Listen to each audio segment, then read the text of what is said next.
10,000 miles. 10,000 miles. That's how often you're supposed to change your oil in a modern vehicle today. Not 5,000 miles. Today we're going to cut the crap and get down to why people insist on changing their oil at 5,000 miles instead of 10,000 miles like you're supposed to.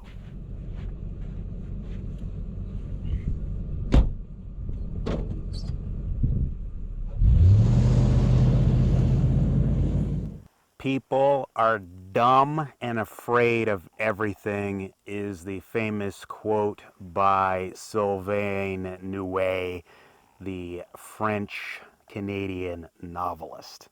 And that's going to be the basis of this whole insanity of people not trusting the oil engineers and the automotive engineers who have now for decades said, change your oil at 10K. No, you're not going to do that. You're going to take that number and cut it in half and change it at 5,000 miles to be on the safe side, because everybody knows that's what you do. The engineers and scientists don't know what they're talking about. You do. And we're going to use that quote about the masses being afraid of everything while simultaneously being dumb to explain why that is not true. First, let's talk about the science behind this. Believe it or not, there's these things called automotive engineers and chemical engineers. And their entire job is to take this oil, regular synthetic oil, this is the best, this is Idemitsu, Toyota OEM. But it doesn't matter whether it's this or Mobil 1. Their entire existence revolves around taking engine oils, put them in engines, and testing them. Keyword, test. Now, this is something that's a part of something called science, which hasn't been taught in public school since the 1950s. Science involves conducting experimentation, observing the results of that experimentation, and then recording it and coming up to a conclusion. And that may sound funny and condescending, but I'm not trying to be condescending. I'm simply saying that in modern day public school education, at least here in America, that's kind of not taught past first grade. So fast forward today with your 5,000 miles. You change this at 5,000 miles. And there's no scientific basis behind that. Where is the science? It's in all these fancy letters and numbers and codes all in the back. All this. This is not gibberish. This is actual scientific testing. And what these scientists and engineers do, whether it's chemical for the oil or automotive engineering for the meteorology, that's a hard word to say, but the metal stuff in your engine, all they do day in and day out for years, decades, is run this oil, test it, throw it through torture testing, and record what happens. Now, but what happens? What's the bottom line here? What are we even measuring? What are they measuring? They're measuring the oxidation point of the oil. Oil works just fine as oil until it oxidizes. It's always been this way. Way back with 3,000-mile oil changes during the 1920s and 30s.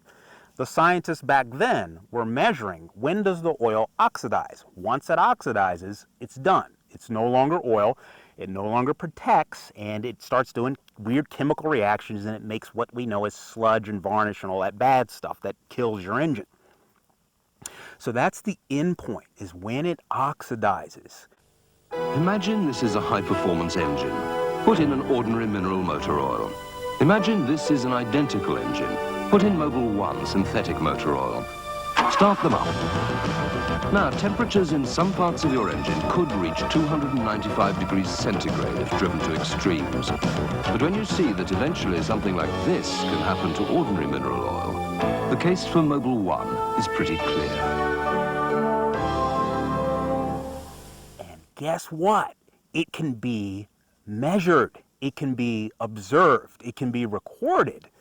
And then, once you find that limit, it can be brought into a safe parameter for then the automotive manufacturer, the car maker, to then make a nice, safe zone. And guess what? 10,000 miles is not the limit. There's this thing in engineering called a safety margin, or a factor of safety, or margin of safety, whatever you want to call it. Engineers don't go to the limit. They don't go right up to the edge, 10,000 miles right up to the edge. I'm going to prove it to you in a second. They don't go right up to the edge and go, that's the end, that's the limit, 10,000 miles, you better change it 1 second after 10,000 miles. That's not true. There's a safety margin, or margin of safety, factored into the 10,000 miles. And the scientists and engineers that make your synthetic engine oil, and the auto manufacturers, know that that 10,000 miles is already accounting for a safety margin. What that safety margin is, nobody knows for sure, but people have verified these things going up for 15,000 miles. They've sent it for scientific testing, not looking at the color of the oil. Is it dark? That's not how it works. Remember, oxidation, not color of the oil. But they've sent it in for testing, and at 15,000 miles, these things have come back from laboratory testing as still being oil. In other words, it hasn't oxidized. Remember, your feelings are not when the oil is bad. It's when it oxidizes is when the oil is actually bad. That's science, first grade science. So those people that get up every day at Mobil 1, at Toyota, whatever manufacturer, whatever car you're into, their entire existence revolves around torture testing these things and measuring the point of oxidation, and then reducing that limit into a nice safety margin, and that's how we get 10,000 mile oil change. But hold on, I don't like that. I don't like it. That's newfangled blah blah blah, and I don't like what you're saying. You're triggering me. My religion, my automotive religion is being destroyed right now, and I don't like you. Guess what? We've had 7,500 mile oil change intervals with regular engine oil since the 1980s. Your Mazda Miata that I have back there from 1989 called for 7,500 mile intervals of oil changes, not on synthetic, on regular oil. It's still running back there just fine, and it passes California smog just fine. Our old 95 Camry that also called for 7,500 mile oil change intervals from 1995, and its predecessor from the 80s, 7,500 miles. Okay? What's the other one? The Hondas. Remember, I had old 88 Honda CRX that called for 7,500 mile oil change intervals. And those three examples that I gave, and there's plenty more, from the 80s, which means those engines were engineered in the early 80s. If they were mid to late 80s stuff, they were engineering that stuff in the early 80s, where they said the engines can go on regular oil for 7,500 miles, and they're still on the road out here in Southern California. And we've changed the oil in those things every 10,000 miles, and they've lasted. But that's not the point of my rambling. My point is, even back in the 80s, we have to ask, how did they get to 7,500 miles? Did they just guess? Are they just a bunch of drunks, the engineers and scientists that just come in and they're drug addicted and 7,500 sounds like a good number. Okay, I'm going home now. Bye. Testing, scientific testing way back in the 80s said regular oil could go to 7,500 miles without oxidizing. Remember, that's what the bottom line. That's all this oil, blah blah blah, blah oil, blah blah, additives, sludge, blah blah blah. It's more complicated. No, it's oxidation. It's the level or point at which your oil spoils, just like the food in your kitchen. Okay, so they've already determined back then 7,500 miles, and now 10,000 miles. They've added in the safety margin, but that's the point at which your food spoils. Would you go into your kitchen right now and pull out all your food and read the expiration dates, which those dates are established by scientists as well doing experimentation. They sit there and watch and record the food rotting on a molecular level, rotting meaning literally oxidizing, again, same stuff, And they record that point, and then they add in a safety margin, and they make a date. You get what I'm rambling here. It's the same methodology. But would you go in your refrigerator and take your gallon of milk out and go, see the date on that? You see the date on that? You take that date and you cut it in half to be on the safe side, because I'm afraid of everything and I'm ignorant of everything as well. It doesn't make any sense. It only makes sense when you consider the quote from the novelist at the beginning of this video. The masked concept of being afraid of everything and simultaneously ignorant. And when you put those two together, we get all this stuff on YouTube, on the internet. You change your oil at 5,000 miles. That's what Daddy said. Daddy said. You know, Granddaddy said 3,000 miles, 5,000. I don't trust anything. The fear. I'm afraid. I'm afraid. I don't understand. I don't trust. I'm afraid. Blah, blah, blah, blah, blah. And that's how you get the mass mind, which is wasteful and always complaining and whining about everything, but refusing to illuminate one's own consciousness. And you refuse to understand, even on a surface level, basic science, to where you think that Idemitsu, Toyota, and Mobil 1 are a bunch of drunk imbeciles that don't know how to measure the longevity of modern synthetic engine oil, and that you need to take that interval and half it? Call up Toyota. Hey, I gotta, I'm gonna save you billions of bucks. Cut that oil interval in 5,000 miles. It's gonna make your engine last. It doesn't make any sense, but you already know that. If you're still here, you're wanting to know the truth. If you didn't want to know the truth, you've already, I'm taking my oil 5,000, I'm gone. You know, but if you want to know the truth, this stuff is not new.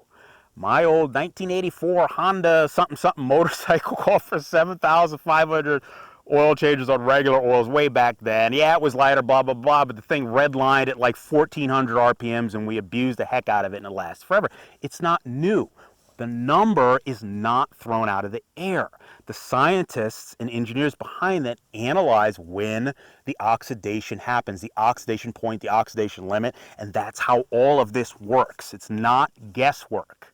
It's not a theory. It's not what feels good, feelings and all this stuff. That's what the masses do, and that's how they end up messing this up. So you change your oil at 10,000 miles. When you see sludge in somebody's engine, oh, look, they didn't change their oil, this sludge. That sludge only happens with oxidation. Oxidation causes sludge, nothing else, not the color of the oil. And is there dirt in the oil? That's what the filter's for. The detergents, the detergents in the oil suspend the dirt in it, and so that's what you're seeing. That's normal. That's not oxidation.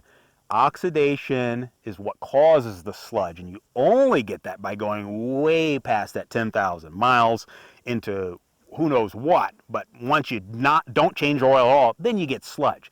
There's no way you're getting sludge varnish, which come from oxidation, at 10,000 miles, because it's well before the oxidation point on engine oil established by real scientists and chemical engineers and automotive engineers. Not, I saw a YouTube mechanic over here, he's got 1 million trillion videos. That's nice.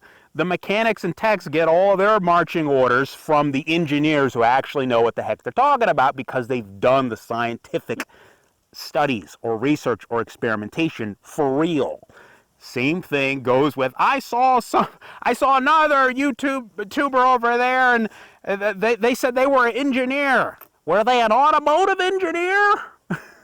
Or are they some other sort of engineer posing and trying to imply disingenuously that they are an automotive engineer? You know, that's like Doctor Says videos. What kind of doctor? A veterinarian. He works on cats and dogs. Why is he giving advice on brain surgery? Okay? The people who do this are in this, and it's not new. Old stuff. The next myth is, what kind of filter should you get? And the answer is OEM. Now, in the case of this Toyotas and Lexus, that is definitely the case. But it's also the case in any other manufacturer. The best filter is going to be your OEM style filter because it's engineered for this. So the people who did the testing tested everything and did everything with this filter. Now, is that saying that there's equivalent filters, this, that, or the other? There might be, but this is what the people who actually made whatever engine you're rolling with, they use an OEM filter. So if you want to keep OEM quality, fight the urge to fake upgrade to some other AutoZone filter and get an OEM filter. That's especially the case with Toyota and Japanese vehicles because these things are going to be made in either Japan or a place like Thailand or Taiwan, which is synonymous with Japan these days. The next myth people do is they like to pre-fill the oil filter. Get oil in there. Because every factory service manual says to pre-fill a oil filter, right? The fact of the matter is that's not doing anything for you. Your engine, believe it or not, can run completely dry of oil because the way friction works, if you rub your hands together, if we do this for 5 minutes, you're A-okay. You might feel a little warmth, but that's A-okay. That's simulating you starting your car without any engine oil in it, cranking it over and starting and letting it idle. It'll actually be A-okay just like that. It'll be A-okay just like that for a few seconds for the oil pressure to build. If you keep rubbing your hands together for about an hour like this, you'll end up in the hospital with third-degree burns because friction doesn't happen immediately. Therefore, the damage of friction doesn't happen immediately. It will not be damaged until you reach a certain point. The heat builds up and it starts damaging. In my analogy, it'll burn your hands. In the case of the engine, it'll ruin the engine or cause problems.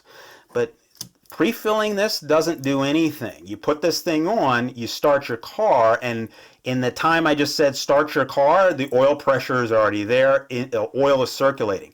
Metal on metal rubbing at what's idle speed, 800 RPM, is not going to cause engine damage. Metal can actually rub on metal without damaging anything. It has to reach a certain point of friction to create enough heat to cause problems. So pre-filling your oil doesn't do anything. That's why it's never recommended by Toyota or any other automotive manufacturer.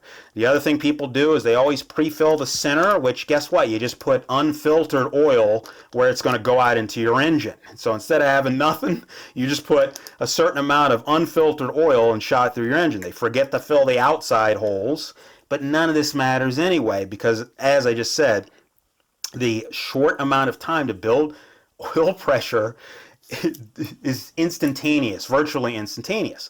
There's also residual engine oil, so you're never going to be completely bone dry inside your engine. But even if you were completely bone dry, metal on metal is not going to hurt anything for a few seconds. It takes time for friction damage to be a thing.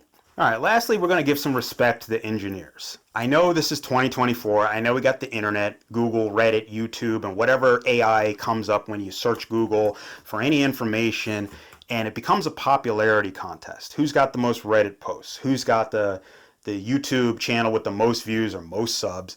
And then they watch a video or read a statement by that popular person, and everything else goes out the window. Science, logic, it's done. It doesn't change reality. That doesn't change reality. The reality of the matter is, don't trust me, don't trust other YouTubers.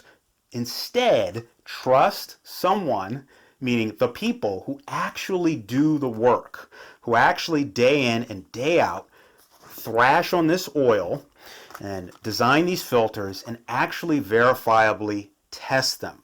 I know, lots of views and popular is a comfortable thing because it makes your thought process easy because less thinking, right? They're popular, they must be, right? That's how it works, right? No, that's not how it works. Popularity is not what makes science happen, okay? Science, testing, engineering, experimentation, is what makes stuff happen. Mobil 1, you see them on race cars and racing all around the world.